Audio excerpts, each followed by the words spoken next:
다음 사건은 강력 사건이 이제 살해범에 대해서 재판이 있었는데 항소심에서 오히려 형이 올라갔어요. 네, 26년입니다. 되게 특이한 건데요. 네. 이제 그게 30대 남성이 지난 5월에 이제 실종이 됐어요. 가족들과 연락이 두절됐는데 그 실종된 지 이제 9일 만에 시신이 발견됐습니다. 근데 이 누가 살해를 했는지 이제 살펴보니까 직장 동료인데 전 직장 동료 화물 운송업을 같이 하던 40대 남성이 이제 돈 문제도 얽혀 있고 해서 그런데 앙심을 품고 살해해서 이제 시신까지 하천에 유기한 혐의를 받게 되고요. 예. 그래서 1심에서는 징역 22년을 받았는데 보통 항소를 했을 거예요. 저렇게 그렇겠죠. 나오면 양쪽 다 항소했을 텐데 그런데 이례적으로 1심을 파기하고 더 중형 징역 26년을 선고하게 됐는데 이 부분은 뭐 반성도 안 했을 거고 예. 유족들이라든가 여러 가지 상황을 고려했을 텐데요. 지금 좀 자세히 그 살펴보겠습니다. 내용이 참 충격적인데 김남국 선생 네. 이 피의자가 어떻게 했냐면은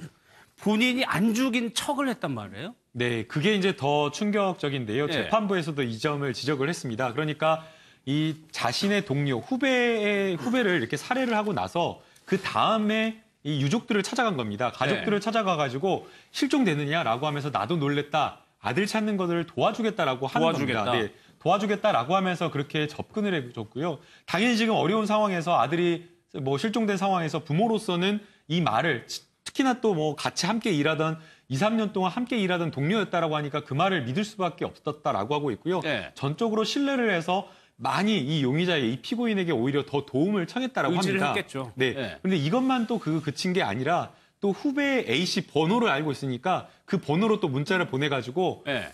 어디냐, 이 동생아 어디냐, 가족들이 지금 걱정하고 있는데 잘 있다라고 한다면 빨리 연락이라도 문자라도 하나 남겨라라고 하면서 진심으로 이렇게 또 걱정해 주는 것처럼 본인이 살해를 해놓고 살아있는 것처럼 또 동생의 번호로 그렇게 문자를 보내는 겁니다. 그래서 이 재판부에서는 만약에 유족들의 이 걱정하고 우는 그런 모습들을 봤다라고 한다면 사실은 수사받기 전이라도 자신의 어떤 죄책을 뉘우치고 수사기관에 자수를 하는 어떤 그런 선택을 했어야 되는데 태연하게 저런 거짓 이런 어떤 것도 행동을 했다라고 하는 것은 양심의 어떤 가책을 느끼지 못한 네. 그런 태도를 보였기 때문에 죄질이 나쁘다라고 그렇게 평가를 한 겁니다. 최 박사님 최소한의 양심이라는 표현을 쓰자. 네. 그것도 없었다는 거죠. 일단은 전체 흐름에서는 뭐 항소심에서 형량이 높아진 것은 결국은 반성하지 않고 또 상대방을 굉장히 갈취를 했거든요. 예. 근데 이제 저기에서 보면 반사회적 성격이 나타나는 게 뭐냐면 죄책감을 못 느끼는 게 반사회적 성격 장애자들의 특징이에요. 그 죽이기 전에 1억 8천만 원 정도의 그 차 2대를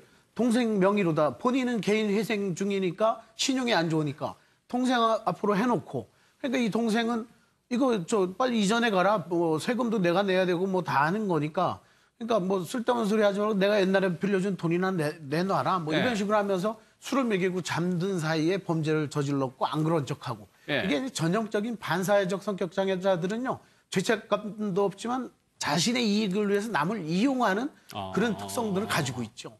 그 전형적인 그 반사회적 성격을 가지고 있는 조금 심하게 얘기하면 약간 사이코패스적인 특성을 가지고 있기 때문에 저런 잔인한 짓을 하고 검색해서 강물에서 물에서 시신을 안 떠올리게 하는 방법 그런 것까지 다 검색을 다 했었거든요. 그러니까 그게 뭐냐면은 이 범죄 자체도 다 작정을 하고 계획을 하고 저질렀다는 거예요. 그러니까요. 가기 전에, 그러니까 이 술 먹고 만나기 전에 이미 네. 범행 도구도 가져갔고요. 또 하나는 인터넷에 검색을 하잖아요. 검색 내용을 보니까 살해 후에 시신이 물에 뜨지 않게 하는 방법 이런 것들을 검색을 했다는 거예요. 그리고 실제로 이 사람을 살해한 이후에 그 시신을 하천에 유기를 하거든요. 그러니까 네. 이 치밀하게 준비했다는 것이 그러니까 판사들이 볼 때 또는 재판부에서 볼 때는 아주 죄질이 나쁘다고 본 거죠. 그렇겠죠. 그리고 이제 이 젊은 사람이 자녀들도 있어요. 그 자녀들이 느낄 수 있는 피해감.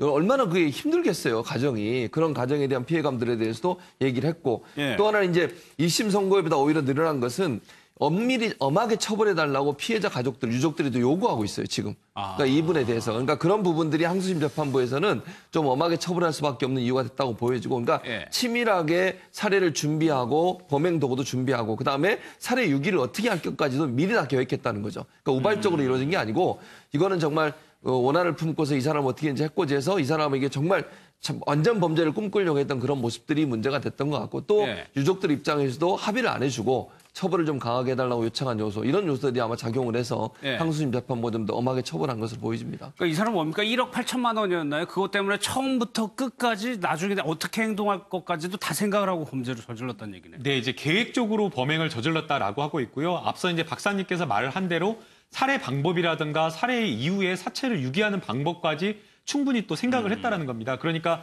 이것은 우발적인 범죄가 아니라 계획적인 범죄라고 이렇게 재판부에서 판단을 한 거고요. 또 그다음에 반성할 기회가 여러 번 있었는데도 재판부에 와서까지 재판을 받는 내내도 말로는 이렇게 반성한다라고 하면서 네. 이 피고인이 법정에서 하는 이야기라든가 아니면 변호인을 통해서 나오는 이야기들을 보면 합리화하고 정당화하는 그런 이야기들을 하는 겁니다. 정말 죄송하다 잘못했다라고 이야기를 하면서 뭐라 그러냐면 이 동생이 내가 예전에 과거에 300만 원 빌려줬는데 그거는 안 갚으면서 나한테 회사 그 차량의 명의를 좀 이전해달라고 했다든가 아니면 또 그 동생이 반말을 나한테 해가지고 화가 나가지고 그랬다라는 그런 어떤 핑계를 대는 듯한 말을 하니까 예. 과연 진정으로 반성을 하는 것인지 오히려 본인의 어떤 잘못된 행동을 일부 이렇게 정당화하려는 그런 것은 아니지라고 하면서 재판부에서는 이런 부분을 보면 이 진정으로 반성하는 것을 느낄 수가 없다라고 하면서 그러네요. 26년형 이렇게 선고한 것 같습니다. 알겠습니다. 고 장자연 씨 사건과 관련해서요. 대검 진상조사단이 방용훈 사장을 불러서 조사한 것으로 확인됐습니다. 장명호 기자의 리포트입니다. 대검찰청 진상조사단이 장자연 성접대 의혹을 받는 방용훈 코리아나 호텔 사장을 어제 비공개로 불러 조사했습니다. 검찰은 고 장자연 씨가 죽기 전 남긴 문건에 적힌 방 사장이 누군지, 지난 2008년 가을 장 씨를 만났는지, 그 이유는 무엇인지 조사한 것으로 알려졌습니다.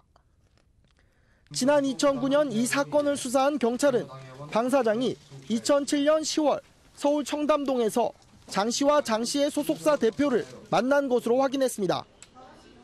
당시 경찰은 물론 검찰까지 방 사장을 단 한 차례도 불러 조사하지 않은 것으로 알려지면서 논란이 일기도 했습니다. 진상조사단은 최근 방 사장이 2008년 가을에 장 씨를 만났다는 진술을 확보한 것으로 전해졌습니다.